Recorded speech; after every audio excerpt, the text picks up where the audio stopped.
بسم اللہ الرحمن الرحیم، podcast with Hamid Faizi کے ساتھ میں ہوں آپ کا میزبان سید حامد محمود فیضی۔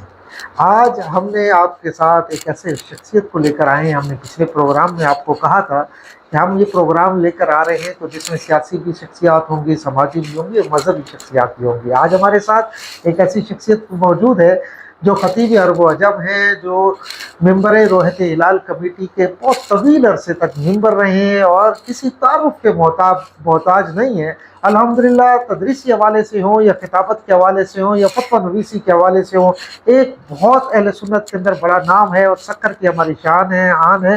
میری مراد قبلہ مفتی محمد عارف سعیدی صاحب جو پرنسپل ہیں جامعہ انوار مصطفیٰ کے، ہم انہیں اپنے پروگرام میں خوش آمدید کہتے ہیں۔ بہت شکریہ، بہت شکریہ۔ کیسے ہیں قبلہ؟ خیریت سے ہیں آپ؟ طبیعت ٹھیک ہے؟ اللہ کا احسان ہے جی الحمدللہ۔ آج جیسی شخصیت تشریف لائے ہیں تو پروگرام کا موضوع بھی حج کے حوالے سے ہے کہ یہ جو موسم چل رہا ہے کہ مینا کی طرف تمام ہمارے حجاج کرام، ہمارے مسلمان جو خوش نصیب ہیں کہ الحمدللہ آج بیت اللہ کی سعادت بھی حاصل کی، اس کے بعد حضور کریم صلی اللہ علیہ وسلم کے روضہ اقدس کی بھی سعادت حاصل کی ہیں، پھر دوبارہ کریں گے۔ آج وہ خوش نصیبوں کا دن ہے اور ہم یہاں بیٹھے ہوئے دعا کر رہے ہیں کہ مولا ان کے حجوں کو بھی قبول فرما، اور اگلا سال جب ہو تو ہم بھی اسی طرح جہاں یہاں دعا مانگ رہے ہیں والا وہاں ہمیں یہ سعادت نصیب فرما۔ تو ہم قبلہ سے پوچھیں گے کہ حج کب فرض ہوا، کون سے جو ہے سن کے اندر فرض ہوا اور کیا اس کے فوائد ہیں؟ جی بسم اللہ الرحمن الرحیم۔ حج جو ہے حضور سید عالم صلی اللہ علیہ وسلم نے اپنے حجۃ الوداع جسے کہتے ہیں وہ حج آپ نے فرمایا۔ اس سے پہلے جو ہے حضور سید عالم صلی اللہ علیہ وسلم عمرے کے لیے تشریف لے گئے تھے، جو حدیبیہ مشہور ہوا۔ اس حدیبیہ میں کفار نے آپ کو وہاں جانے سے منع کیا، تو آپ حدیبیہ کے مقام پر ٹھہرے رہے۔ تو حضور سید عالم صلی اللہ علیہ وآلہ وسلم کے ساتھ 1500 صحابہ کرام کی جماعت تھی اور احرام کی حالت میں تھے۔ تو آپ نے وہاں احرام کو فارغ کیا، مذاکرات ہوئے، بہت طویل واقعہ ہے لیکن اختصار کے ساتھ۔ اور اس مذاکرات میں جو انتخاب ہوا، مذاکرات میں حضور سید عالم صلی اللہ علیہ وآلہ وسلم کی طرف سے نمائندگی وہ حضرت سیدنا عثمان غنی رضی اللہ تعالیٰ عنہ کو ملی، اور آپ وہاں تشریف لے گئے اور اس حال میں تشریف لے گئے کہ آپ مذاکرات فرما رہے تھے، اور مذاکرات مکہ مکرمہ میں کعبہ شریف میں ہو رہے تھے اور آپ احرام کی حالت میں تھے۔ مذاکرات جو ہے اس نتیجے پر پہنچے، تحریر ہو گئی حدیبیہ صلح نامہ جس کو کہتے ہیں صلح حدیبیہ، وہ صلح نامہ تیار ہو گیا کہ ابھی آپ واپس جائیں گے، اس کی کچھ شرائط تھیں، اور ابھی آپ واپس جائیں گے اس کے بعد آپ آئیں گے عمرہ کرنے کے لیے، اور یہ احرام ابھی آپ توڑ دیں گے۔ اور اس وقت عثمان غنی رضی اللہ تعالیٰ عنہ کو کہا گیا کہ آپ جو ہے وہ عمرہ کر لیں، کعبے میں موجود ہیں، احرام باندھا ہوا ہے۔ آپ نے فرمایا میرے آقا حدیبیہ کے مقام پر ہوں اور میں جو ہے وہ عمرہ کر لوں، تو ایسا ہو نہیں سکتا۔ تو آپ نے بھی عمرہ نہیں فرمایا، اور پھر اللہ رب العالمین نے حضور سید عالم صلی اللہ علیہ وآلہ وسلم کو ارشاد فرمایا لقد صدق اللہ رسولہ الرؤیا بالحق لتدخلن المسجد الحرام۔ یہ آیت نازل ہوئی حضور سید عالم صلی اللہ علیہ وسلم کی رؤیا مبارکہ سے، اور پھر حضور کو حاضری کی اجازت ہوئی، اور حضور سید عالم صلی اللہ علیہ وسلم نے فتح مکہ فرمایا، اور اس کے بعد حج فرض ہو گیا، اور حضور سید عالم صلی اللہ علیہ وسلم نے آخری حج فرمایا۔ اور وہ جو آیت ہے وَلِلَّهِ عَلَى النَّاسِ حِجُّ الْبَيْتِ، تاریخ تو حج کی بہت طویل ہے، بہت طویل ہے۔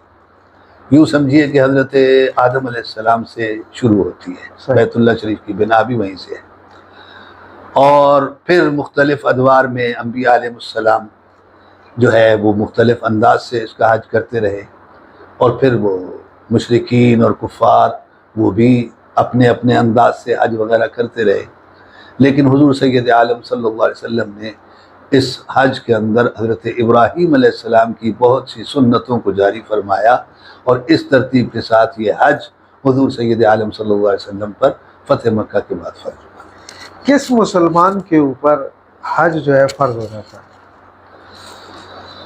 اس آیت کریمہ میں جو میں نے پڑھی وَلِلَّهِ عَلَى النَّاسِ حِجُّ الْبَيْتَ مَنِ اسْتَطَاعَ إِلَيْهِ سَبِيلًا، من استطاع الیہ سبیلا کی جو تعریف کی گئی ہے وہ یہ کی گئی ہے کہ اسے جسمانی طور پر بھی ارکان ادا کرنے میں آسانی ہو اور وہ جسمانی طور پر طاقت رکھتا ہو، اور مالی طور پر اتنی طاقت ہو کہ سفر کی تمام ضروریات کو وہ پورا کر سکے، مناسب اپنے اسبحہ اور اپنے اہل خانہ کے اخراجات جو وہ چھوڑ کر جائے گا تو ان کے اخراجات کی بھی اس کے پاس استطاعت ہو، تو ایسے شخص پر، مسلمان پر، بالغ پر حج جو ہے وہ پوری زندگی میں ایک مرتبہ فرض ہے۔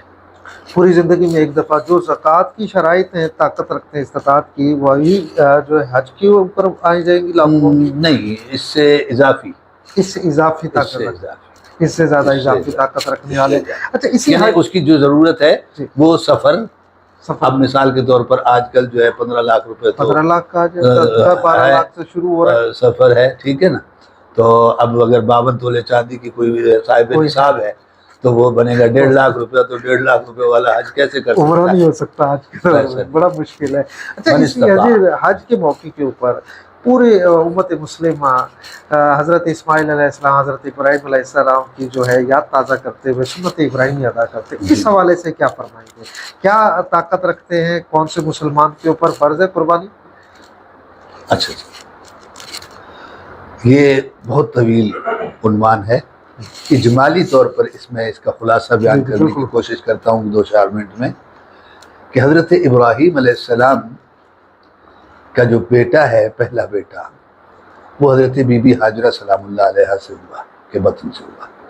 بی بی ہاجرہ کا نکاح خود بی بی سارہ نے کروایا، اور بڑھاپے میں اولاد نہیں ہوتی تھی، تو راستے میں ایک بادشاہ کا واقعہ ہے، طویل ہے، وہ ظالم عورتوں کو اغوا کر لیتا تھا اور برائی کرتا تھا، اللہ تعالیٰ نے اسے شل کر دیا۔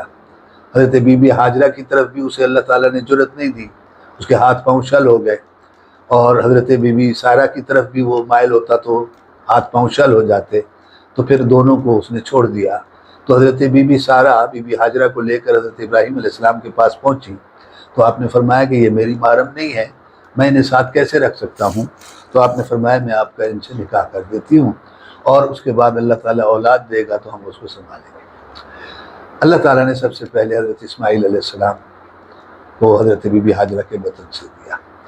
حضرت بی بی سارہ نے آپ کو گود میں اٹھایا، اور وہ اہتمام اس طرح سے فرما رہی تھی کہ گویا ان کا اپنا ہی بیٹا ہے، حتیٰ کہ بچہ گود میں رونے لگ گیا، ماں کی اس کو تڑپ ہوئی اور دودھ کی طلب ہوئی، تو حضرت بی بی ہاجرہ نے کہا کہ مجھے دے دیں تو میں اسے دودھ پلاؤں۔ فرمایا تجھے کیا پتہ بچے پالنے کا؟ تو لہٰذا وہ تو اپنا ہی بچہ سمجھ رہی تھی، اور پھر جب کافی دیر ہوئی اور ان کی گود میں وہ آرام نہ ہوا، تو جب حضرت بی بی ہاجرہ کو دیا تو سینے سے لگتے ہی حضرت اسماعیل علیہ السلام خاموش ہو گئے، اس پر آپ کے رقابت جاگی۔ تو آپ نے فرمایا ٹھیک ہے، آئیں ابراہیم علیہ السلام، تو میں آپ کا ناک بھی کٹوا دوں گی اور آپ کا کان بھی کٹوا دوں گی۔ قسم اٹھا لی۔ حضرت ابراہیم علیہ السلام جب آئے تو بی بی سارہ نے کہا کہ آپ نے جو ہے وہ اس کا کان کاٹنا ہے اور ناک کاٹنا ہے۔ فرمایا کیوں، کیا قصور ہے اس کا؟ فرمایا بس میں کہہ رہی ہوں، میں نے قسم اٹھا لی ہے، اللہ تعالیٰ کی بارگاہ میں عرض کی، اللہ نے فرمایا میری بندی ہے، اور جب میری بندی قسم اٹھا لے تو میں اس کی قسم ضرور پوری کرتا ہوں۔ یا اللہ، ہاجرہ تو بے قصور ہیں۔ فرمایا ہم ایسا کرتے ہیں نا، آپ اس کا ناک چھدوا دیں، قسم پوری ہو جائے گی، آپ کان چھدوا دیں، قسم پوری ہو جائے گی، اور عورت کے لیے یہ زیور کا باعث بن جائے گا۔ اس طرح حضرت یہ عورتوں کے لیے زیور کا سامان ناک میں اور کان میں شروع ہو گیا، اور حضرت بی بی سارہ رضی اللہ تعالیٰ عنہ نے کی قسم بھی پوری ہو گئی۔ پھر دوسری قسم ارشاد فرمائی کہ جب بچہ کھیلنے کے قابل ہوا، فرمایا اب اس کو چھوڑ گیا ہو جنگل بیابان میں، تو جنگل بیابان میں اللہ کے حکم سے آپ چھوڑ کر آئے۔ تو یہ بہت طویل واقعہ ہے۔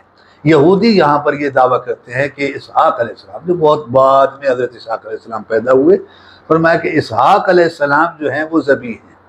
ہم مسلمانوں کا عقیدہ ہے کہ حضرت اسماعیل علیہ السلام ہی ذبیح ہے، چونکہ انہی کا تعلق عرب سے ہے، اور انہی کو یہاں پر چھوڑا گیا، اور بی بی حاجرہ جو ہے صفا مروہ میں دوڑنا انہی کا ثابت ہے، زمزم انہی سے نسبت رکھتا ہے، حضرت اسحاق علیہ السلام سے یہ نسبت نہیں رکھتا، آپ تو وہیں عراق کی طرف رہے تھے۔ تو اس وجہ سے حضرت اسماعیل علیہ السلام ہی ذبیح اللہ ہیں، اور حضرت اسماعیل ذبیح اللہ کو بھی آزمائشوں سے گزرنا پڑا، بہت سی آزمائشیں، ابتداً بچپن میں یہ آزمائش کے والد سے دور رہے، اور اس کے بعد والد کے ساتھ کعبہ شریف کی تعمیر میں رہے، اور پھر جب آپ نے اپنے خواب کا اظہار فرمایا قربانی کے لیے تو آپ تیار ہو گئے، اور یوں الحمدللہ حضرت اسماعیل علیہ السلام جو ہے وہ اپنے والد کے اس حکم کی پیروی کے لیے سر تسلیم خم کرتے ہوئے سو گئے، فلما اسلما تلہ للجبین، اور الحمدللہ پھر اللہ رب العالمین نے آپ کی اس قربانی کو جو ہے وہ قبول فرما لیا، وفدیناہ بذبح عظیم، ذبح عظیم کے ذریعے۔ تو یوں حضرت اسماعیل علیہ السلام جو ہے یہ اس یاد کو تازہ کرنے کے لیے مسلمانوں پر قربانی فرض ہے، اور اس آیت سے بھی اس کا اشارہ ہوتا ہے، انا اعطیناک الکوثر فصل لربک وانحر ان شانئک هو الابتر۔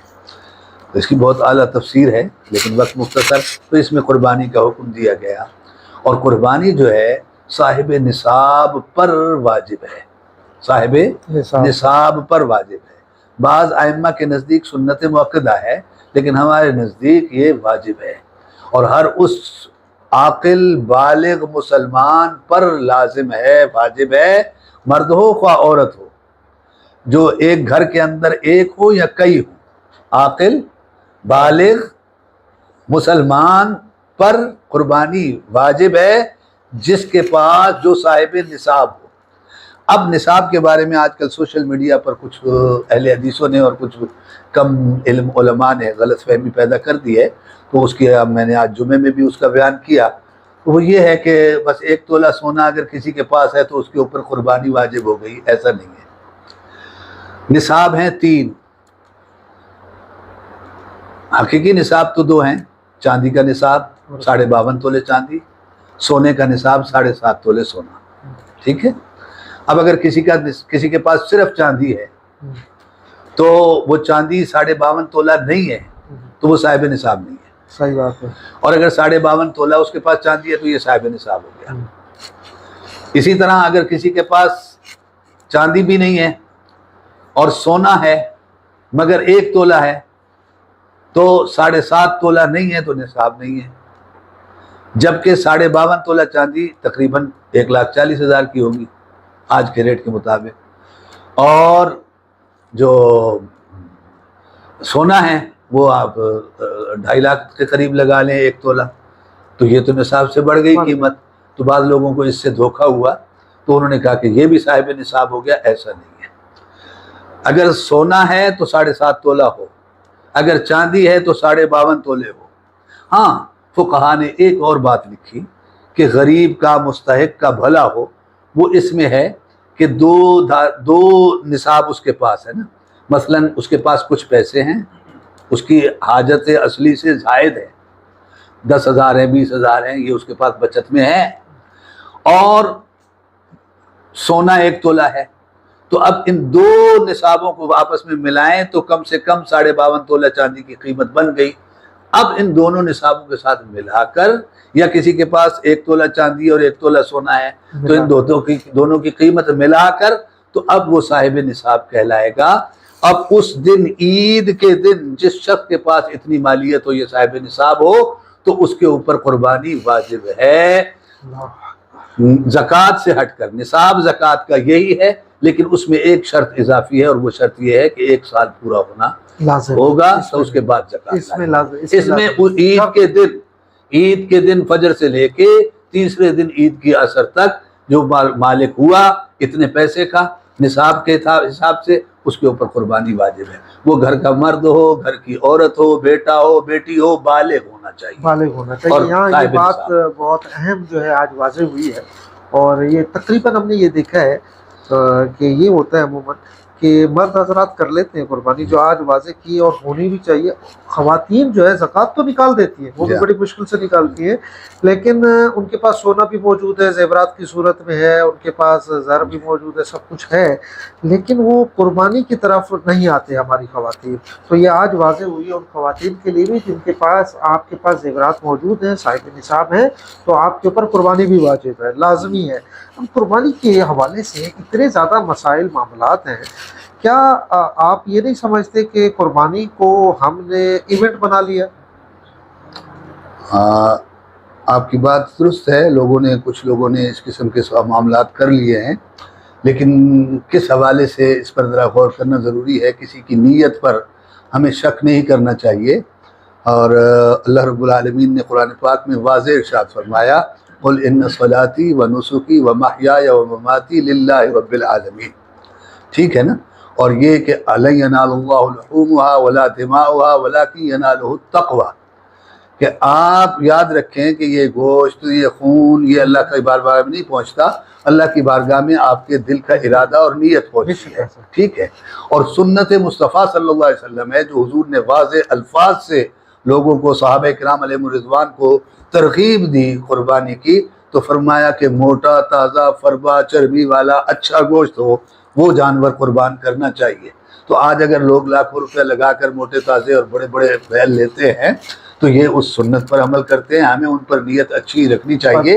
ایک بات واضح میں کر دوں کہ اس دن اگر کوئی شخص 1 کروڑ روپیہ بھی اللہ کی راہ میں خیرات کرے اور 25,000 کا بکرا نہ کرے تو فرمایا وہ کروڑ کی کوئی اہمیت نہیں ہے. عید کے دن اللہ کی بارگاہ میں احراق دم یعنی خون کا بہانا سب سے زیادہ مقبول عمل ہے. بالکل ایسے ہے قبلہ. یہاں میں اس طرف آپ کی رائے ضرور چاہوں گا کہ ہم جتنا پیسہ خرچ کریں اللہ کی راہ میں کم ہے. اللہ نے ہمیں دیا ہے، اللہ نے طاقت اللہ کی دی ہوئی ہے، تو کروڑوں روپے اگر اللہ تعالیٰ نے ہمیں دیا ہے، اربوں روپیہ دیا ہے، مجھے صرف یہ چیز کچھ بتائیں ہمارے عوام کے لیے، ان کی جو ذہنوں کو کھولنے کے لیے، ہم 50 لاکھ کا ایک جانور لیں یا 50 لاکھ کے 50 جانور لیں، وہ زیادہ فائدہ ہے؟ نہیں، اس میں تو کوئی جو ہے نا لازم نہیں ہے کہ ایک جانور لیں یا 50 جانور لیں. اس کی میں آپ کو معذرت کے ساتھ قطع کلامی ہو رہی ہے، لیکن وہ کھولنے کے لیے سوال کو اور وضاحت کرنے کے لیے، وہ اس وجہ سے کہ اللہ تبارک و تعالیٰ کو تو نہ خون پہنچتا ہے نہ گوشت پہنچتا ہے. قرآن پاک کے اندر حکم ہے. ٹھیک ہے، اصل تو ہے غربا کے لیے، مساکین کے لیے، ان کے لیے فوائد کے لیے نا. جب 50 لاکھ کا ایک جانور کریں گے کتنا ہی وزنی کیوں نہ ہو، لیکن 50 جانوروں کے مقابلے میں بہت کم ہوگا. وہ خوبصورتی کے پیسے ہوتے ہیں، اس کی خوبصورتی کے ہیں، اس کے نسل کے پیسے ہوتے ہیں. اگر یہ کر لیا جائے کہ بھئی جو 50 لاکھ کا اگر ایک جانور کوئی کر رہا ہے اس میں 7 حصے ہیں، اس کی جگہ 10-20 جانور وہ بھی فربئی ہوں گے، 1,00,000-2 لاکھ والے اگر لے لے گا تو وہ زیادہ غریبوں میں گوشت تقسیم سے نہیں ہوگا. ہاں، بات یہ ہے کہ اس میں جو زیادہ 20 لے گا تو اس کے اوپر تو ایک قربانی واجب ہے نا. بالکل، تو واجب کا عمل اجر جو ہے وہ الگ ہے اور باقی اس کی وہ نفل ہو جائے گی. تو اگر وہ نفل کرنا چاہتا ہے، اللہ نے توفیق دیے تو ضرور کرے، لیکن واجب جو ہے وہ ایک ہی ہے، تو وہ ایک ہی لازم اس پر رہے گی، ضروری رہے گی. تو لہٰذا ضروری کی اہمیت آگے زیادہ ہوتی ہے. نہیں، میں اس سوال کا جواب آیا نہیں. وہ اس کے اوپر قربانی ایک ہے، واجب ہے. آپ کی بات جو میں سمجھا ہوں تو میں اس کو تھوڑے مزید واضح کر دیتا ہوں. دیکھیے، آپ یہ کہہ رہے ہیں کہ وہ 20 قربانیاں کر لیں. ظاہر ہے 20 جانور قربان کرے گا تو وہ اس کا گوشت جو ہے وہ بہت زیادہ لوگوں تک پہنچے گا.